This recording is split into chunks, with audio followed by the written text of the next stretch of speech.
السلام علیکم ورحمۃ اللہ وبرکاتہ۔ اللہ سبحانہ و تعالیٰ نے ہر مسلمان کو علم حاصل کرنے کا حکم دیتا ہے، معلومات حاصل کرنے کا حکم دیتا ہے۔ کئے گھر کئے قبیلے ایسے ہیں جہاں نہ کوئی دین کی سمجھ ہے نہ اسلام کا کوئی پتہ ہے، جیسے زندگی جی رہے تھے ویسے ہی جی رہے ہیں، کوئی تبدیلی نہیں ہے۔ ہاں، کچھ لوگوں نے اپنے معصوم بچوں کو لے جا کر مدارس کے حوالے کیا، علماء کے حوالے کیا، تاکہ ان کے اندر قرآن کی اہمیت، قرآن کی سمجھ، دین کی سمجھ، اللہ کے پیغام کو سمجھنے کی صلاحیت آئے، تاکہ ان کی آنے والی جو نسل ہے وہ ایک دیندار بنے، اپنے رب کو پہچاننے والی بنے۔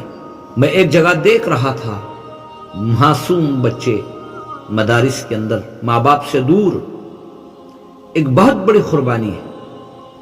ایک طرف سے ماں باپ کی بھی قربانی ہے، ایک طرف سے بچوں کی بھی قربانی ہے۔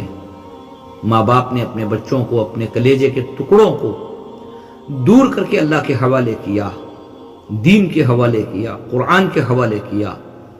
اللہ تعالیٰ ان والدین کو جزائے خیر عطا فرمائے، ان کے صبر پر اللہ تعالیٰ ان کی آخرت کو بہتر بنائے۔ اور وہ بچے جو مدارس کے اندر علم حاصل کر رہے ہیں اپنے ماں باپ سے دور رہ کر، اللہ تعالیٰ ان بچوں کو آنے والی امت کی اصلاح کا ذریعہ بنائے۔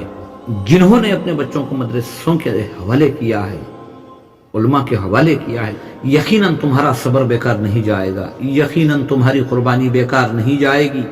اللہ سبحانہ و تعالیٰ دنیا میں دے یا نہیں، لیکن آخرت میں ضرور اس کا بدلہ بہتر سے بہتر دینے والا ہے۔